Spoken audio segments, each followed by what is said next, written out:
me that I need to go get a real job and that I need to get off welfare, I have a message for you, okay? You're just mad that I look like this, that I literally wake up looking like this, with a body like this, and I don't have to work.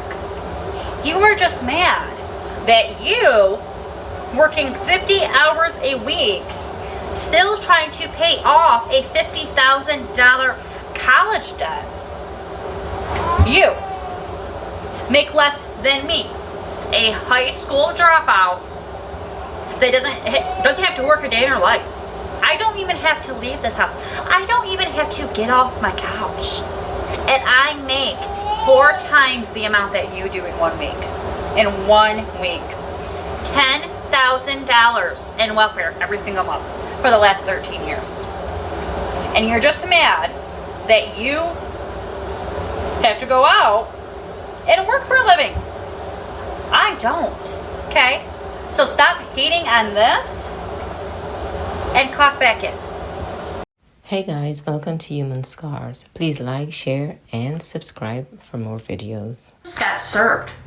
I just got served papers from the state of Michigan for $30,188 in welfare benefits that they are trying to tell me I have to pay back. Not only that, it has my 2024 BMW and my 2023 Range Rover as assets. So they're pretty much telling me I have these 2 vehicles in my name that are worth money that I'm going to have to sell to pay off this debt to the state of Michigan. Somebody reported me to my caseworker, to DHS, where I get my food stamps through, because I wasn't reporting my TikTok income. So now, as far back as January, when I first started making money on TikTok, they are making me pay back every single penny that they gave me. $30,000. Not only that, I am no longer able to get welfare. No more welfare for Courtney. If I want to get welfare, I have to move out of state. State of Michigan is not allowing me to collect anything, not even Medicaid. This is bullshit. This is not fair. How the hell am I supposed to feed 6 kids? How the hell am I supposed to sell both of my vehicles? How am I supposed to get a job if I don't have a vehicle? This is what I think about it. Sometimes it's illogical for people on government assistance to get a job. Just because somebody is able-bodied does not mean that they're able to work. Because you have to look at it from a stance of survival. If I'm getting Section 8, if I'm getting food stamps, if I'm getting all my needs met on government assistance, what do I stand to lose if I go get a job and they start cutting my aid? Now I'm homeless. Now I can't afford to pay my bills. Now my kids don't have food, because once you start working, they will start cutting your benefits. And the issue with the system is they don't teach people how to survive without the benefits. The system is designed to keep people on these benefits and dependent on the government. What we need is a revamp of the system where we focus on job readiness, where we focus on teaching people budgeting. We focus on teaching people how to spend their money, how to live, how to thrive. Right now, all we're doing is creating a generational poverty cycle. And I know a lot of y'all are going to get mad and going to get triggered and not listen to what I'm saying. But if you were in a position where you're a single mother with children, right now, you don't have to worry about where your kids are going to live. You don't have to worry about where your kids are going to eat. Would you risk that for the sake of saying you're employed? So I don't care what you're not getting no job. If you go get a job, they're going to take my Section 8. Then you won't be able to get no Section 8. You're not going to get no job. They're going to count your income against my Section 8 and my link card. You're not working. No. So I don't care what you got to say. I don't care how you feel. You're not working. You're not going to get a job. You're not going to school. You're not doing none of that shit. What, Ma? I'm saying how I'm supposed to be successful in life, Ma. So you basically telling me I gotta be broke to be successful? I gotta be broke so I can get Section 8? You gotta be so broke so the government can help you. so the government can help me. So you telling me I can't work no job, bro? Like, that's like all my friends got jobs and live in nice houses. So you telling me I got to go through the same thing you went through? If you to have a don't house? do any of that, they're going to take my Section 8. How? And I'm Won't trying they to be tell like? you Won't that they you be? can go get yours at ease. You can go get a They will. nice house. No, they will look at that and be like, he's doing something and give me a bigger house, ma. That's what you told me. Where I'm gonna go? 'Cause I don't- I don't have no job. I can get off your Section 8 and apply for my own Section 8. But if you do that, you're gonna have to go the hard way. It's gonna take long. So what? That's what I'm Wait a few saying. months, get on Section 8, find you a nice apartment, go get you a link card. You will be fine. You don't have to sit up and work. You don't have to work no job. The government is here to help us. Down there to the little Social Security office, and sign up for me a little check because I must be crazy if I think I ain't got to work. I just don't think I was put on this earth to work like that. I know I wasn't. Up. I'm tired of hearing about it, and boy, am I going to let you have it. Everybody on here crying about how they're going to lose their Section 8, lose their finance, lose their food stamps. Let me tell you a fucking story. I'm going to put it like this. I am Gen X 71. Know what I'm talking about, Gen X. We grew up with food stamps, and they did help. But our parents made something of themselves. They went to school. They became doctors. They became nurses. And yes, the state paid for it. But we never looked back. Once mom got off it, she showed us what not to do. And that's get trapped in the system. Go out and work. I've been working for 39 years of my life.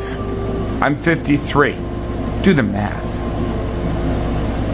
Now, when I get disabled, because I get cancer in my neck, I go to apply because everybody says, hey, just go apply, see what they say. Well, yeah, do I get help? Sure I do. I get $700 a month for 2 kids. That's it. There's no other benefit for me. There's no Section 8. There's no cash. So you've been playing the system. And I actually ran all of your numbers between your food stamps, the cash you get, and your Section 8. That's about $65,000 to $70,000 a year. Good luck finding a job.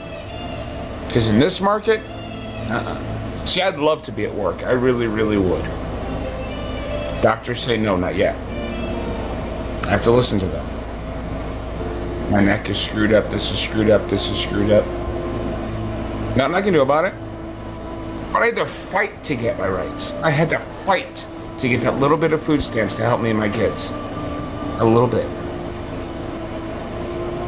I had to show them bank statements that I didn't own anything. Old pay stubs. Letters from the doctors. And you want to sit there and say you've got 6 kids and the taxpayers need to pay you? Shut the hell up. No, they don't. Kiss my ass. Because when people like me who really need it can't get it because of people like you who abuse it, I hope you lose everything. Up. I'm tired of hearing about it, and boy, am I going to let you have it.